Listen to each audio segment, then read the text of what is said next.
होरी राम ने दोनों बैलों को सानी पानी देकर अपनी स्त्री धनिया से कहा, गोबर को ऊंक गोड़ने भेज देना, मैं न जाने कब लौटूं, जरा मेरी लाठी दे दे। धनिया के दोनों हाथ गोबर से भरे थे, उपले पात कर आई थी। बोली, अरे कुछ रस पानी तो कर लो, ऐसी जल्दी क्या है। होरी ने अपने झुर्रियों से भरे हुए माथे को सिकोड़ कर कहा, तुझे रस पानी की पड़ी है, मुझे ये चिंता है कि अबेर हो गई तो मालिक से भेंट न होगी, स्नान पूजा करने लगेंगे तो घंटों बैठे बीत जाएगा। इसी से तो कहती हूं कुछ जलपान कर लो, और आज न जाओगे तो कौन हर्ज होगा, अभी तो परसों गए थे। तू जो बात नहीं समझती उसमें टांग क्यों अड़ाती है भाई। मेरी लाठी दे दे और अपना काम देख। ये इसी मिलते जुलते रहने का प्रसाद है कि अब तक जान बची हुई है, नहीं कहीं पता न लगता कि किधर गए। गांव में इतने आदमी तो हैं, किस पर बेदखली नहीं आई, किस पर कुड़की नहीं आई। जब दूसरे के पांवों तले अपनी गर्दन दबी हुई है तो उन पांवों को सहलाने में ही कुशल है। धमिया इतनी व्यवहार कुशल न थी। उसका विचार था कि हमने जमींदार के खेत जोते हैं तो वो अपना लगान ही तलेगा, उसकी खुशामद क्यों करें, उसके तलवे क्यों सहलाएं। यद्यपि अपने विवाहित जीवन के इन 20 वर्षों में उसे अच्छी तरह अनुभव हो गया था कि चाहे कितनी ही कतर ब्योंत करो, कितना ही पेट तन काटो, चाहे एक एक कौड़ी को दांत से पकड़ो, मगर लगान बेबाक होना मुश्किल है। फिर भी वो हार न मानती थी और इस विषय पर स्त्री पुरुष में आए दिन संग्राम छिड़ा रहता था। उसकी 6 संतानों में अब केवल 3 जिंदा हैं। एक लड़का गोबर, कोई 16 साल का, और 2 लड़कियां सोना और रूपा, 12 और 8 साल की। 3 लड़के बचपन ही में मर गए। उसका मन आज भी कहता था अगर उनकी दवा दारू होती तो वे बच जाते, पर वो एक धैले की दवा भी न मंगवा सकी थी। उसकी उम्र भी अभी क्या थी, 36वां ही तो साल था, पर सारे बाल पक गई थे, चेहरे पर झुर्रियां पड़ गई थी, सारी देह ढल गई थी। वो सुंदर गेहुआ रंग सांवला गया था और आंखों से भी कम सूझने लगा था। पेट की चिंता ही के कारण तो कभी तो जीवन का सुख न मिला। इस चिरस्थायी जीर्णावस्था ने उसके आत्मसम्मान को उदासीनता का रूप दे दिया था। जिस गृहस्थी में पेट की रोटियां भी ना मिले उसके लिए इतनी खुशामद क्यों। इस परिस्थिति से उसका मन बराबर विद्रोह किया करता था और 2-4 घुड़कियां खा लेने पर ही उसे यथार्थ का ज्ञान होता था। उसने परास्त होकर होरी की लाठी, मिर्जई, जूते, पगड़ी और तमाकू का बटवा लाकर सामने पटक दिए।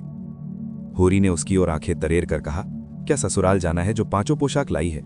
ससुराल में भी तो कोई जवान साली सलहज नहीं बैठी है जिसे जाकर दिखाऊं। होरी के गहरे सांवले पिचके हुए चेहरे पर मुस्कुराहट की मृदुता झलक पड़ी। धनिया ने लजाते हुए कहा, ऐसे ही तो बड़े सजीले जवान हो कि साली सलहजे तुम्हें देखकर रीझ जाएंगी।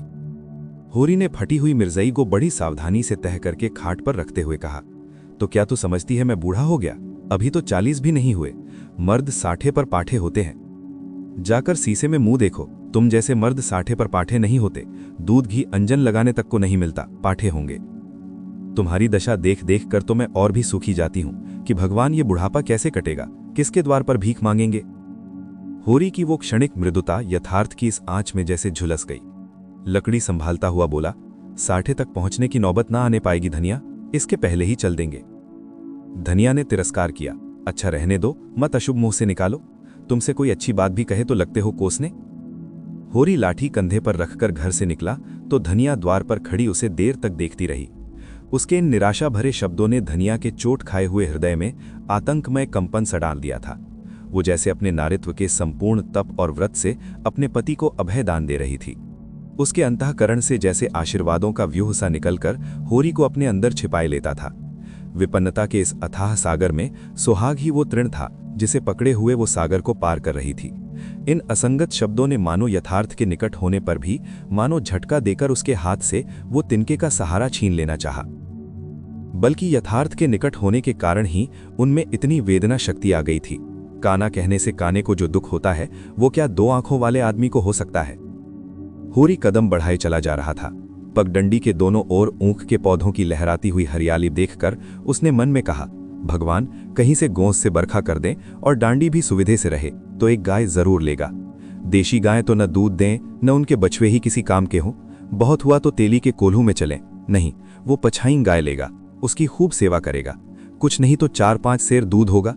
गोबर दूध के लिए तरस तरस कर रह जाता है। इस उम्र में न खाया पिया तो फिर कब खाएगा। साल भर भी दूध पी ले तो देखने लायक हो जाएगा। बछवे भी अच्छे बैल निकलेंगे, 200 से कम की गोई नहीं होगी। फिर गऊ से ही तो द्वार की शोभा है। सुबह सुबह गऊ के दर्शन हो जाएं तो क्या कहना। न जाने कब ये साध पूरी होगी, कब वो शुभ दिन आएगा। हर एक गृहस्थ की भांति होरी के मन में भी गऊ की लालसा चिरकाल से संचित चली आती थी। यही उसके जीवन का सबसे बड़ा स्वप्न, सबसे बड़ी साध थी। बैंक सूद से चैन करने या जमीन खरीदने या महल बनवाने की विशाल आकांक्षाएं उसके नन्हे से हृदय में कैसे समाती। जेठ का सूर्य आमों के झुरमुट में से निकलकर आकाश पर छाई हुई लालिमा को अपने रजत प्रताप से तेज प्रदान करता हुआ ऊपर चढ़ रहा था और हवा में गर्मी आने लगी थी। दोनों ओर खेतों में काम करने वाले किसान उसे देखकर राम राम करते और सम्मान भाव से चिलम पीने का निमंत्रण देते, पर होरी को इतना अवकाश कहाँ था। उसके अंदर बैठी हुई सम्मान लालसा ऐसा आदर पाकर उसके सूखे मुख पर गर्व की झलक पैदा कर रही थी। मालिकों से मिलते जुलते रहने का ही तो ये प्रसाद है कि सब उसका आदर करते हैं, नहीं उसे कौन पूछता। 5 बीघे के किसान की बिसात ही क्या है। ये कम आदर नहीं है कि 3-3, 4-4 हल वाले महतो भी उसके सामने सिर झुकाते हैं। अब वो खेतों के बीच की पगडंडी छोड़कर एक खलेटी में आ गया था, जहां बरसात में पानी भर जाने के कारण तरी रहती थी और जेठ में कुछ हरियाली नजर आती थी। आसपास के गांवों की गौएं यहां चरने आया करती थीं। इस समय में भी यहां की हवा में कुछ ताजगी और ठंडक थी। होरी ने 2-3 सांसें जोर से लीं। उसके जी में आया कुछ देर यहीं बैठ जाए, दिन भर तो लू लपट में मरना ही है। कई किसान इस गड्ढे का पट्टा लिखाने को तैयार थे, अच्छी रकम देते थे, पर ईश्वर भला करे राय साहब का कि उन्होंने साफ कह दिया, ये जमीन जानवरों की चराई के लिए छोड़ दी गई है और किसी दाम पर भी न उठाई जाएगी। कोई स्वार्थी जमींदार होता तो कहता, गायें जाएं भाड़ में, हमें रुपए मिलते हैं क्यों छोड़े। पर राय साहब अभी तक पुरानी मर्यादा निभाते आते हैं। जो मालिक प्रजा को ना पाले वो भी कोई आदमी है। सहसा उसने देखा भोला अपनी गायें लिए इसी तरफ चला आ रहा है। भोला इसी गांव से मिले हुए पूर्वे का ग्वाला था और दूध मक्खन का व्यवसाय करता था। अच्छा दाम मिल जाने पर कभी कभी किसानों के हाथ गायें बेच भी देता था। होरी का मन उन गायों को देखकर ललचा गया। अगर भोला वो आगे वाली गाय उसे दे दे तो क्या कहना, रुपए आगे पीछे देता रहेगा। वो जानता था घर में रुपए नहीं है, अभी तक लगान नहीं चुकाया जा सका। बिसेसर साह का देना भी बाकी है, जिस पर आने रुपए का सूद चढ़ रहा है। लेकिन दरिद्रता में जो एक प्रकार की अदूरदर्शिता होती है, वो निर्लज्जता जो तकाजे, गाली और मार से भी भयभीत नहीं होती, उसने उसे प्रोत्साहित किया। बरसों से जो साध मन को आंदोलित कर रही थी, उसने उसे विचलित कर दिया। भोला के समीप जाकर बोला, राम राम भोला भाई, कहो क्या रंग ढंग है, सुना आपकी मेले से नई गाय लाए हो। भोला ने रुखाई से जवाब दिया। होरी के मन की बात उसने ताड़ ली थी। हाँ, 2 बछियां और 2 गायें लाया। पहले वाली गायें सब सूख गई थीं, बधी पर दूध न पहुंचे तो गुजर कैसे हो। होरी ने आने वाली गाय के पुट्ठे पर हाथ रखकर कहा, दुधार तो मालूम होती है, कितने में ली। भोला ने शान जमाई, अब की बाजार बड़ा तेज रहा महतो, इसके 80 रुपए देने पड़े। आंखें निकल गईं। 30-30 रुपए तो दोनों कलोरों के दिए। तिस पर गाहक रुपए का 8 सेर दूध मांगता है। बड़ा भारी कलेजा है तुम लोगों का भाई, लेकिन फिर लाए भी तो वो माल कि यहां 10-5 गांवों में तो किसी के पास न निकलेगी। भोला पर नशा चढ़ने लगा। बोला, राय साहब इसके 100 रुपए देते थे, दोनों कलोरों के 50-50 रुपए, लेकिन हमने न दिए।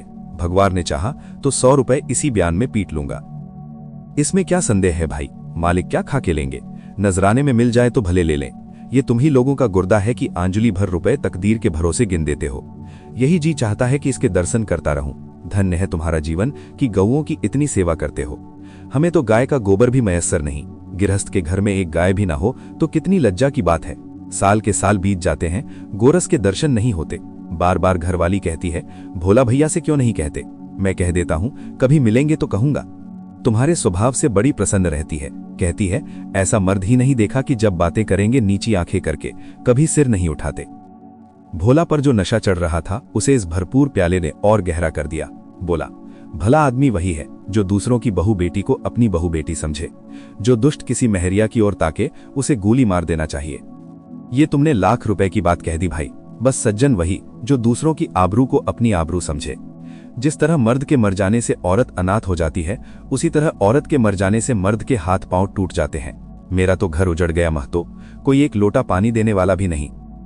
गत वर्ष भोला की स्त्री लू लग जाने से मर गई थी। ये होरी जानता था, लेकिन 50 बरस का खंखड़ भोला भीतर से इतना स्निग्ध है वो न जानता था। स्त्री की लालसा उसकी आंखों में सजल हो गई थी। होरी को आसन मिल गया। उसकी व्यवहारिक कृषक बुद्धि सजग हो गई। पुरानी मसल झूठी थोड़े ही है। बिन घरनी घर भूत का डेरा, कहीं सगाई नहीं ठीक कर लेते। ताक में हूं महतो, पर कोई जल्दी फंसता नहीं। 150 खर्च करने को भी तैयार हूं, जैसी भगवान की इच्छा। अब मैं भी फिक्र में रहूंगा। भगवान चाहेंगे तो जल्दी घर बस जाएगा। बस यही समझ लो कि उबर जाऊंगा भैया। घर में खाने को भगवान का दिया बहुत है, 4 पसेरी रोज दूध हो जाता है, लेकिन किस काम का। मेरे ससुराल में एक महरिया है, 3-4 साल हुए उसका आदमी उसे छोड़कर कलकत्ते चला गया। बेचारी पिसाई करके गुजर कर रही है, बाल बच्चा भी कोई नहीं, देखने सुनने में अच्छी है, बस लक्ष्मी समझ लो। भोला का सिकुड़ा हुआ चेहरा जैसे चिकना गया। आशा में कितनी सुधा है। बोला, अब तो तुम्हारा ही आसरा है महतो, छुट्टी हो तो चलो एक दिन देख आएं। मैं ठीक ठाक करके तब तुमसे कहूंगा, बहुत उतावली करने से भी काम बिगड़ जाता है। जब तुम्हारी इच्छा हो तब चलो, उतावली काहे की। इस कबरी पर मन ललचाया हो तो ले लो। ये गाय मेरे मान की नहीं है दादा, मैं तुम्हें नुकसान नहीं पहुंचाना चाहता। अपना धर्म ये नहीं है कि मित्रों का गला दबाएं, जैसे इतने दिन बीते हैं वैसे भी बीत जाएंगे। तुम तो ऐसी बातें करते हो होरी जैसे हम तुम दो हैं। तुम गाय ले जाओ, दाम जो चाहे देना, जैसे मेरे घर रही वैसे तुम्हारे घर रही। 80 रुपए मिली थी, तुम 80 रुपए ही दे देना, जाओ। लेकिन मेरे पास नकद नहीं है दादा, समझ लो। होरी की छाती गज भर की हो गई। 80 रुपए में गाय महंगी न थी। ऐसा अच्छा डील डॉल, दोनों जून में 6-7 सेर दूध, सीधी ऐसी कि बच्चा भी धो ले। इसका तो एक एक बाछा 100-100 का होगा। द्वार पर बंधेगी तो द्वार की शोभा बढ़ जाएगी। उसे अभी कोई 400 रुपए देने थे, लेकिन उधार को वो एक तरह से मुफ्त समझता था। कहीं भोला की सगाई ठीक हो गई तो 1-2 साल तो वो बोलेगा भी नहीं। सगाई न भी हुई तो होरी का क्या बिगड़ता है। यही तो होगा, भोला बार बार तगादा करने आएगा, बिगड़ेगा, गालियां देगा। लेकिन होरी को इसकी ज्यादा शर्म न थी। इस व्यवहार का वो आदी था। कृषक के जीवन का तो ये प्रसाद है। भोला के साथ वो छल कर रहा था और ये व्यापार उसकी मर्यादा के अनुकूल था। अब भी लेन देन में उसके लिए लिखा पढ़ी होने और न होने में कोई अंतर न था। सूखे बूढ़े की विपदाएं उसके मन को भी बनाए रहती थीं। ईश्वर का रौद्र रूप सदैव उसके सामने रहता था, पर यह छल उसकी नीति में छल न था। ये केवल स्वार्थ सिद्धि थी, और ये कोई बुरी बात न थी। इस तरह का छल तो वो दिन रात करता रहता था। घर में 2-4 रुपए पड़े रहने पर भी महाजन के सामने कस्में खा जाता था कि 1 पाई भी नहीं है। सन को कुछ गीला कर देना और रुई में कुछ बिनौले भर देना उसकी नीति में जायज था। और यहाँ तो केवल स्वार्थ न था, थोड़ा सा मनोरंजन भी था। बुढ़ों का बुढ़पस हास्यास्पद वस्तु है, और ऐसे बुढ़ों से अगर कुछ ऐंठ भी लिया जाए तो कोई दोष पाप नहीं। भोला ने गाय की पगहिया होरी के हाथ में देते हुए कहा, ले जाओ महतो, तुम भी याद करोगे। ब्याते ही 6 सेर दूध ले लेना। चलो मैं तुम्हारे घर तक पहुंचा दूं। शायद तुम्हें अनजान समझकर रास्तों में कुछ दिक करें। अब तुमसे सच कहता हूं मालिक, 90 रुपए देते थे, पर उनके यहाँ गऊओं की क्या कदर। मुझसे लेके किसी हाकिम हुक्काम को दे देते। हाकिमों को गऊ की सेवा से मतलब, वो तो खून चूसना भर जानते हैं। जब तक दूध देती रखते, फिर किसी के हाथ बेच देते। किसके पल्ले पड़ती कौन जाने। रुपया ही सब कुछ नहीं है भैया, कुछ अपना धर्म भी तो है। घर में आराम से रहेगी तो ये ना होगा कि तुम आप खाकर सो रहो और गऊ भूखी खड़ी रहे। उसकी सेवा करोगे, चुमकारोगे, गऊ हमें आशीर्वाद देगी। तुमसे क्या कहूं भैया, घर में चंगुल भर भी भूसा नहीं रहा। रुपए सब बाजार में निकल गए। सोचा था महाजन से कुछ लेके भूसा ले लेंगे, लेकिन महाजन का पहला ही नहीं चुका। उसने इनकार कर दिया। इतने जानवरों को क्या खिलावें, यही चिंता मारे डालती है। चुटकी चुटकी भर खिलाऊं तो मन भर रोज का खर्च है। भगवान ही पार लगाएं तो लगे। होरी ने सहानुभूति के स्वर में कहा, तुमने हमसे पहले क्यों नहीं कहा? हमने एक गाड़ी भूसा बेच दिया। भोला ने माथा ठोक कर कहा, इसीलिए नहीं कहा भैया कि सबसे अपना दुख क्यों रोऊं। बांटता कोई नहीं, हंसते सब हैं। जो गायें सूख गई हैं उनका गम नहीं, पत्ती सत्ती खिलाकर जिला लूंगा। लेकिन अब ये तो रातें बिना नहीं रह सकती। हो सके तो 10-20 रुपए भूसे के लिए दे दो। किसान पक्का स्वार्थी होता है, इसमें संदेह नहीं। उसकी गांठ से रिश्वत के पैसे बड़ी मुश्किल से निकलते हैं। भाव ताव में भी वो चौकस होता है। ब्याज की एक एक पाई छुड़ाने के लिए वो महाजन की घंटों चिरौरी करता है। जब तक पक्का विश्वास न हो जाए वो किसी के फुसलाने में नहीं आता। लेकिन उसका संपूर्ण जीवन प्रकृति से स्थायी सहयोग है। वृक्षों में फल लगते हैं, उन्हें जनता खाती है। खेती में अनाज होता है, वो संसार के काम आता है। गाय के थन में दूध होता है, वो खुद पीने नहीं जाती, दूसरे ही पीते हैं। मेघों से वर्षा होती है, उससे पृथ्वी तृप्त होती है। ऐसी संगति में कुत्सित स्वार्थ के लिए कहाँ स्थान। होरी किसान था और किसी के जलते हुए घर में हाथ सेकना उसने सीखा ही नहीं था। भोला की संकट कथा सुनते ही उसकी मनोवृत्ति बदल गई। पगहिया को भोला के हाथ में लौटाता हुआ बोला, रुपए तो दादा मेरे पास नहीं है, हाँ थोड़ा सा भूसा बचा है, वो तुम्हें दूंगा। चलकर उठवा लो। भूसे के लिए तुम गाय बेचोगे और मैं लूंगा, मेरे हाथ न कट जाएंगे। भोला ने आर्द्र कंठ से कहा, तुम्हारे बैल भूखों न मरेंगे। तुम्हारे पास भी ऐसा कौन सा बहुत सा भूसा रखा है? नहीं दादा, अब की भूसा अच्छा हो गया था। मैंने तुमसे नाहक भूसे की चर्चा की। तुम न कहते और पीछे से मुझे मालूम होता तो मुझे बड़ा रंज होता कि तुमने मुझे इतना गैर समझ लिया। अवसर पड़ने पर भाई की मदद भाई भी न करे तो काम कैसे चले। मुदा ये गाय तो लेते जाओ। अभी नहीं दादा, फिर ले लूंगा। तो भूसे के दाम दूध में कटवा लेना। होरी ने दुखित स्वर में कहा। दाम कौड़ी की इसमें कौन सी बात है दादा। मैं 1-2 जून तुम्हारे घर खा लूं तो तुम मुझसे दाम मांगोगे, लेकिन तुम्हारे बैल भूखों न मरेंगे। भगवान कोई ना कोई सबील निकालेंगे ही। आषाढ़ सिल पर है, कड़वी बोलूंगा। मगर ये गाय तुम्हारी हो गई। जिस दिन इच्छा हो आकर ले जाना। किसी भाई का नीलाम पर चढ़ा हुआ बैल लेने में जो पाप है वो इस समय तुम्हारी गाय लेने में है। होरी में बाल की खाल निकालने की शक्ति होती तो वो खुशी से गाय लेकर घर की राह लेता। भोला जब नकद रुपए नहीं मांगता तो स्पष्ट था कि वो भूसे के लिए गाय नहीं बेच रहा है, बल्कि इसका कुछ और आशा है। लेकिन जैसे पत्तों के खड़कने पर घोड़ा अकारण ही ठिठक जाता है और मारने पर भी आगे कदम नहीं उठाता, वही दशा होरी की थी। संकट की चीज लेना पाप है, ये बात जन्म जन्मांतरों से उसकी आत्मा का अंश बन गई थी। भोला ने गदगद कंठ से कहा, तो किसी को भेज दूं भूसे के लिए? होरी ने जवाब दिया, अभी मैं राय साहब की ड्योढ़ी कर जा रहा हूं, वहां से घड़ी भर में लौटूंगा, तभी किसी को भेजना। भोला की आंखों में आंसू भर आए। बोला, तुमने आज मुझे उबार लिया होरी भाई। मुझे अब मालूम हुआ कि मैं संसार में अकेला नहीं हूं, मेरा भी कोई हेतु है। एक क्षण के बाद उसने फिर कहा, उस बात को भूल न जाना। होरी आगे बढ़ा तो उसका चित्त प्रसन्न था। मन में एक विचित्र स्फूर्ति हो रही थी। क्या हुआ, 10-5 मन भूसा चला जाएगा। बेचारे को संकट में पड़कर अपनी गाय तो न बेचनी पड़ेगी। जब मेरे पास चारा हो जाएगा तब गाय खोल ले आऊंगा। भगवान करे मुझे कोई महरिया मिल जाए, फिर तो कोई बात ही नहीं।